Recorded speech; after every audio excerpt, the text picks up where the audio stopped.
अच्छा, ऐसा धोखा हमारे साथ किया, भोगोगे तुम। ये जो निकलता है ना भोगोगे, ये अकाट्य होता है। क्योंकि किसी का भी हृदय, मान लो किसी भी जीव जंतु को आप कष्ट दें और उसका हृदय आह भर जाए, तो वो आह वज्र की लेखे तुम्हें भोगना पड़ेगा। वो आह किसी की ना लेना जिंदगी। कोई ऐसा कोई आह भर करके कह दिया तुम समर्थ हो, हम तो कुछ कर नहीं सकते, और अंदर से दुखी, फिर तुम्हारी सामर्थ्य काम नहीं करेगी, मिट्टी में मिला देगी। ऐसा नहीं कि आप जो कर रहे हैं कोई देख नहीं रहा, कोई हिसाब किताब नहीं, जो कर रहे हैं अवश्य में भोक्तव्यम, बहुत सावधान। स्वयं नित्य निरंतर कर्मों के जाल को रच रहा है और अपने आप को बांध रहा है। आपको मुक्त होना है, बंधना नहीं है। जीव का जन्म कर्मों के अनुबंध से होता है, कर्मों के बंधन से होता है, और उसको अपना ऋण चुकाना होता है। कर्मानुबंध ये बहुत सूक्ष्म विषय है। जैसे आप जिस परिवार में जन्म लिए हैं, तो उस परिवार के लोगों से आपका ऋण है, इसलिए उसी परिवार में आप आए हैं। और ऋणानुबंध, उसको बिना चुकाए या बिना वसूल किए आप वहां से जाएंगे नहीं। आपको लेना है तो वसूल करना है, और देना है तो चुकाना है। ये पूर्व के जन्मों से निश्चित किया गया है। जैसे किसी के यहां पुत्र हुआ, जन्म से ही पैसा खर्चा शुरू हुआ, जब बड़ा हुआ तो उद्दंडता के द्वारा मार पूरे परिवार को क्लेश पर क्लेश देता चला जा रहा है। ये तुम्हारे कर्म का फल है। या ऐसे शक्तिहीन बुद्धिहीन ऐसे पागल पूरे जीवन सेवा करो, तुमसे अपना हिसाब चुकाने के लिए वो आया है। अब परिवार के जो सदस्य जुड़े आके, मतलब पत्नी आते ही पूरी हृदय में आनंद, परिवार में आनंद, और जीवन भर वो आनंद ही सुख देने के लिए उसका जन्म हुआ। वो अपना ऋणानुबंध मुक्त, और आते ही भयंकर क्लेश खड़ा कर दिया, बीच में दीवाल और झगड़ा वैसा, फिर अतरे दिन मारपीट शुरू, कलह अशांति, पूरा जीवन नरक हिसाब करने आए। यहां ऋण चुकाए बिना कोई जा नहीं सकता, ऋण चुकाना पड़ेगा। किसी का ऋण वसूल करना है तो किसी को ऋण चुकाना है, दोनों काम करने होते हैं। अनेक जन्मों में अनेक लोगों के साथ हमने जो बर्ताव किए हैं, अच्छे या बुरे, वो होंगे। अब किसी आदमी को हम जानते नहीं, अचानक मिला, अचानक टक्कर लगा और मार पीट गाली गुप्ता सब कर दिया, चुपचाप सह लो। क्यों? ये आपका हिसाब है, पूर्व का हिसाब। हमारा उससे कोई द्वेष नहीं, कोई संकल्प नहीं। अचानक घटना घटी और हमसे द्वेष करने लगा, हमें पीटने लगा, हमें गालियां दे, ये हिसाब है, चुपचाप सह जाओ। अपने घर का भाई ही भारी दुश्मन बन गया और क्लेश दे, हिसाब है। एक प्रभुदत्त ब्रह्मचारी जी की वाणी में पढ़ा था, एक महात्मा जी भ्रमण करते थे, तो उस समय असरफियां चलती थी, मोहरे असरफियां, तो उनको भेंट में देते लोग। तो या तो ठाकुर सेवा में लगे तत्काल, या संत सेवा में तत्काल लगे, उसका संग्रह करके डोलना ये ठीक नहीं है बैरागी के लिए, सिद्धांत में ये ठीक नहीं है। तो जब 2, 4, 6, 8 ऐसे मोहरे हुई, तो उन्होंने विचार किया कि और भ्रमण करके जब काफी मोहरे हो जाएंगी तो प्रयागराज में जब कुंभ पड़ता है, एक बार पूरे सब अखाड़े के संतों को, अलग अलग संप्रदाय सब संतों को बुलाएंगे और सबको पवाएंगे। अब साधु है तो यही विचार करेगा, और क्या विचार करेगा। तो उन्होंने एक ऐसे डंडा बनवाया, बेंत, जो ऊपर से चूड़ीदार और भीतर पोला, और मोहरे उसमें डालते गए। और भ्रमण, जहां जहां श्रद्धालु भगत थे सबके यहां जाना और इच्छा रखना कि एक मोहर तो दे दे दक्षिणा में। कामना कोई भी हो वो बांधती ही है, ध्यान रखना। इसीलिए प्रभु जो चाहे वो करे, अपनी चाह नहीं रखनी चाहिए, अपनी चाह प्रभु की चाह में मिला देनी चाहिए। धीरे धीरे वो छड़ी भर गई। भ्रमण करने वाले महात्मा चूड़ी लगाई, इंतजार करते रहे। जब प्रयाग का कुंभ पड़ा तो चले।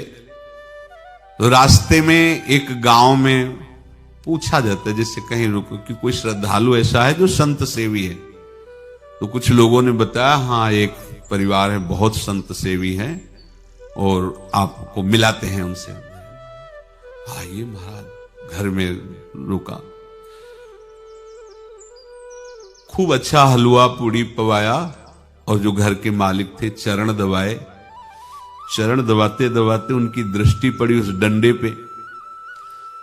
इतना मोटा और ऊपर से कुछ चूड़ी सी भी नजर आ रही, इस डंडे में तो कोई रहस्य है ही है।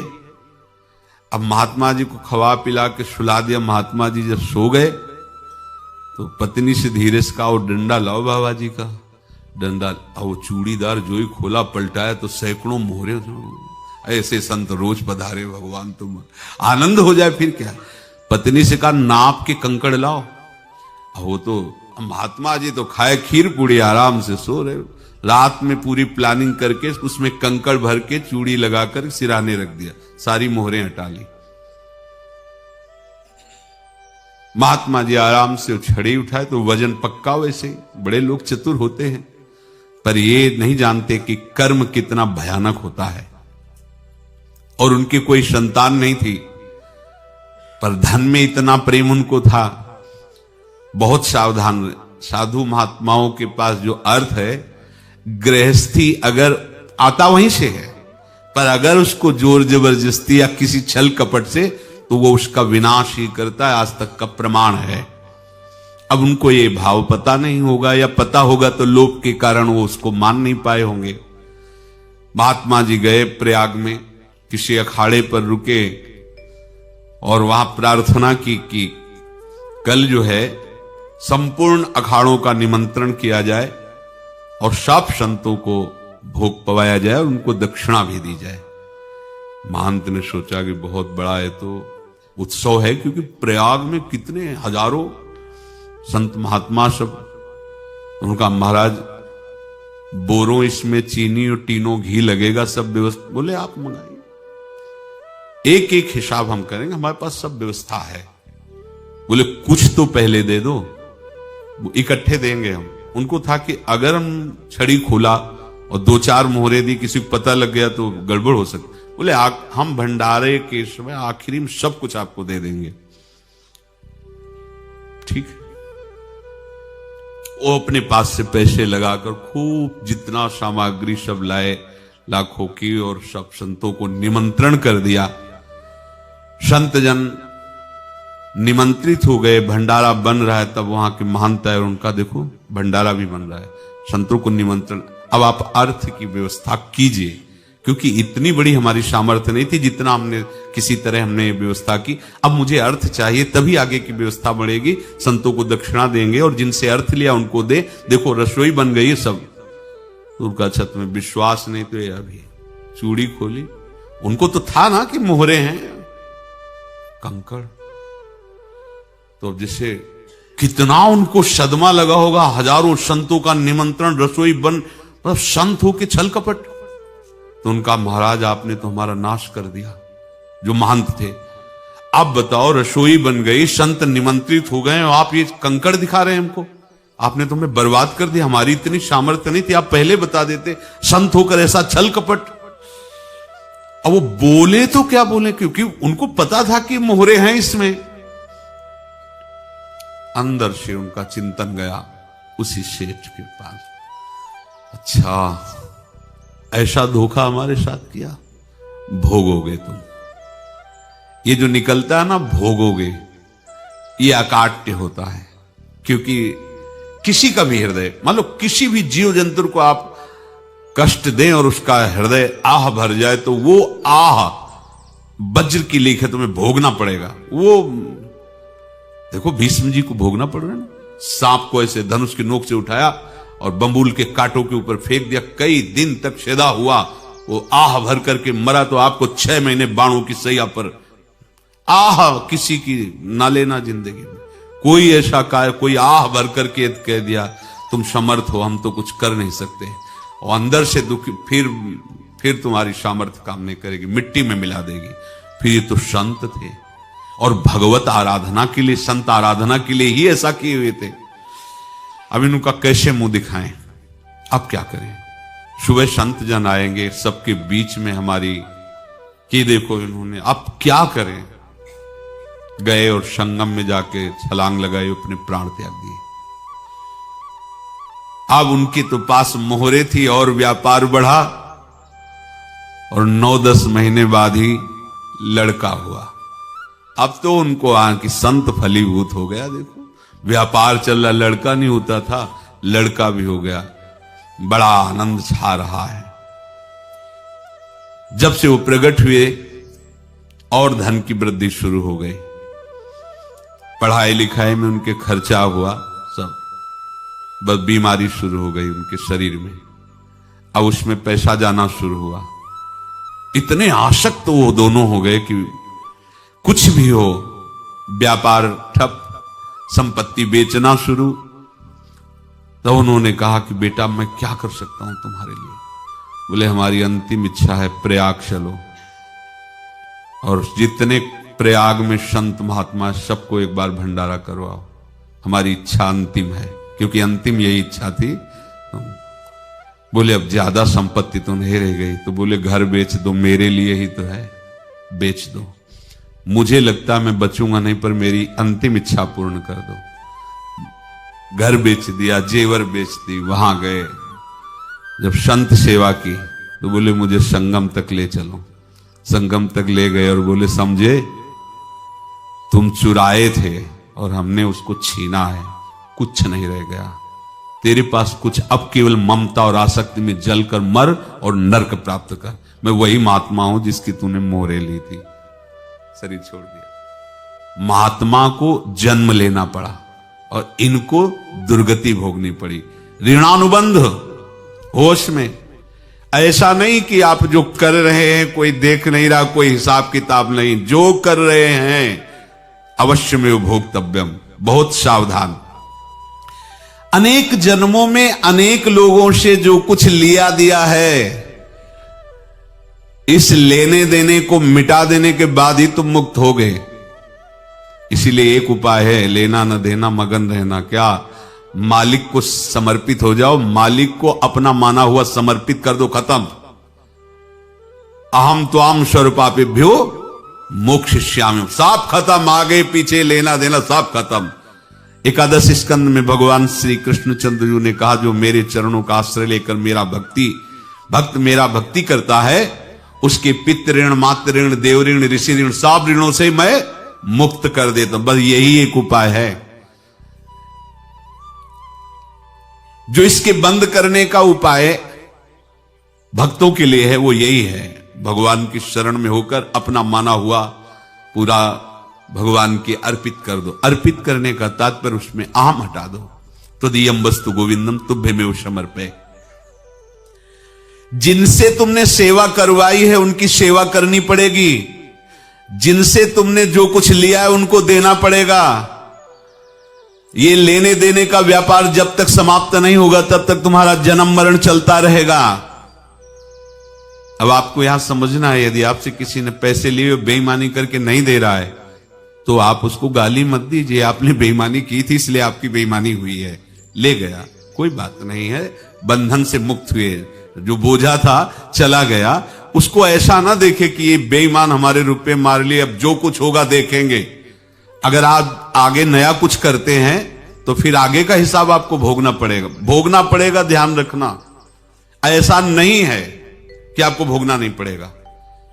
एक ही उपाय है कि अब जो शरीर धारण किए इसी में जो भोग ले, आगे ना होना चाहिए। तो क्या करे? सर्वतो भावेन भगवान की शरण ले ले। ये तो सर्वाणि कर्माणि मयि सन्न्यस्य मत्पराः अनन्येनैव योगेन माम ध्यायन्तु उपासते तेषामहं समुद्धर्ता मृत्यु संसार से। ये बड़ा कठिन है पार होना, कोई छोटी मोटी बात है। एक महात्मा बाल्यावस्था से भजन करते थे, शालिग्राम भगवान पास रखते थे और उन्हीं की आराधना करके बस पाठ, नाम, जप और भ्रमण करते थे। यौवन अवस्था थी, गंगा जी के किनारे अपने ठाकुर को विराजमान करके स्नान करने के लिए कपड़ा ही उतार रहे थे कि 90 लोग आ गए, भाला तलवार सब ले, मारो मारो इसको मारो, घेर लिया। तो उन्होंने हाथ जोड़कर कहा हमने क्या अपराध किया, कोई सुन ही नहीं रहा। तो उन्होंने कहा मार तो डालोगे ही आप 90 लोग, हम कोई अस्त्र शस्त्र तो लिए नहीं, एक बार हमें गंगा में डुबकी लगा देने दो और अपने ठाकुर को स्नान करा देने दो, फिर इसके बाद आप मार देना। भगवत इच्छा से वो लोग रुक गए, स्नान किया और अंदर से प्रार्थना की, प्रभु ये क्या लीला है आपकी, आपके सिवा मेरा कोई है नहीं और ये मुझे मारना चाहते हैं। तो भगवान ने जानते हो क्या कहा उनके अंतर में, तुम मेरे में ध्यानस्थ हो करके शरीर को छोड़ो, ये लोग मारेंगे, ये मेरे भजन का फल है कि तुम्हें 90 जन्म नहीं लेना पड़ेगा, एक ही जन्म में 90 मिलके, तुमने 90 हिंसा की थी पूर्व में, तो तुम्हें 90 बार जन्म लेना होता और एक एक करके मारते। ये मेरे भजन का प्रताप है कि एक बार में ही 90 का हिसाब हो जाएगा। तुम आंख मूंदो, मेरे ध्यान में मगन रहो, मेरे प्रताप से तुम्हें कोई चोट नहीं होगी और स्वाभाविक मूर्छावस्था में प्राण तुम्हारे छूट जाए। ऐसा ही हुआ, ऐसा हुआ। तो ये बात समझ लो कि ये जो कर्मानुबंध है, ऋणानुबंध है। अब देखो, अगर शाप महात्माओं ने दिया कि तुम्हारे वंश का इससे विनाश होगा, तो भगवान भी परम धाम जा रहे तो उसी कील से, बाण की नोक में जो मछली लील गई थी छोटा कण, उसी से की नोक बनाई और उसी नोक को प्रहार किया, भगवान के श्री चरण में वही बाण की नोक लगी और भगवान ने स्वीकार किया ना। भगवान का बड़ा लीला विचित्र है। अगर छुप करके उधर रामावतार में बात, तो इधर ऐसे स्वीकार किया है भगवान ने। ऐसा कहीं नहीं दिखाया कि मैं भगवान हूं तो मैं अपने लिए, ऐसा नहीं दिखाया। नारद जी का हित किया पर नारद जी ने शाप दिया तो भगवान ने स्वीकार किया। बंदरों ने ही सहायता की, जैसा बोले थे वैसा। ये लीला इस शरीर में भोगनी पड़ेगी। हां, ज्यादा को कम में भुगता देंगे, पर अब अगला शरीर ना मिले, इसके लिए सर्वतो भावेन भगवान के आश्रित हो जाए। जैसे आपने दुकान फैला रखी है तो उसमें दो काम होते हैं, लेना और देना। किसी को उधार दिया है तो हमें उससे लेना है, और कोई नगद देकर सामान ले रहा है तो उसे सामान देना है, या उधार लिया है तो हमें उधार देना है। अब अगर दुकान बंद करनी है तो तुम्हें देने वालों पर जोर देना है, लेने वालों पर जोर नहीं। लेने वाला तो जाओ हम क्षमा किया, समर्पित किया, हमारा कोई संबंध नहीं, खत्म हो जाए, वो खुशी हो जाएगा।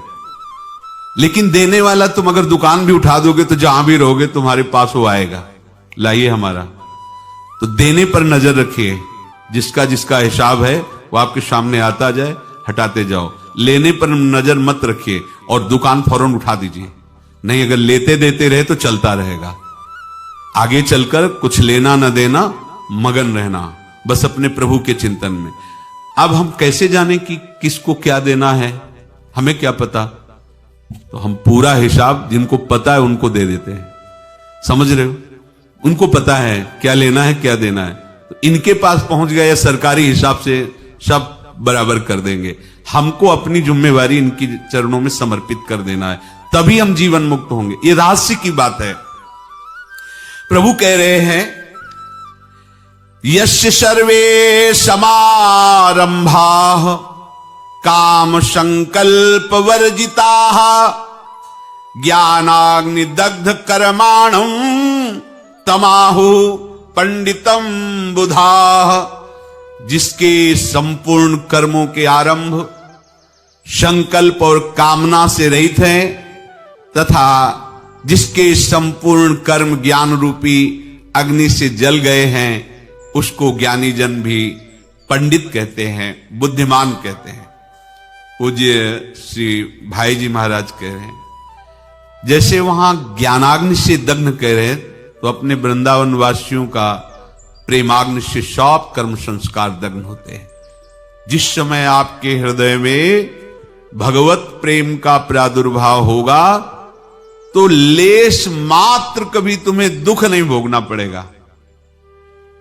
प्रेम का प्रादुर्भाव होते ही दुख का नाश हो जाता है। महासुख। जब प्रेम का प्रादुर्भाव होगा तो समस्त पाप भस्म हो जाते हैं, अशांति नष्ट हो जाती है, संसार ज्वाला स्पर्श भी नहीं कर सकती है। जब भगवत प्रेम का प्रादुर्भाव होता है तो हो सकता है उस उपासक के जीवन में दुखों का पहाड़ टूट पड़े, परिवार खिलाफ, शरीर रोगी, अव्यवस्था, बहुत बहुत कुछ, सब कुछ। कह रहे हैं इतना सब होने पर भी उसके हृदय में कोई भी दुख नहीं होता। ये ऐसा सामर्थ्यशाली भगवत प्रेम है। भगवान के चरणारविंद का जिसके हृदय में प्रेम है, भारी से भारी दुख भी उनको विचलित नहीं कर सकता।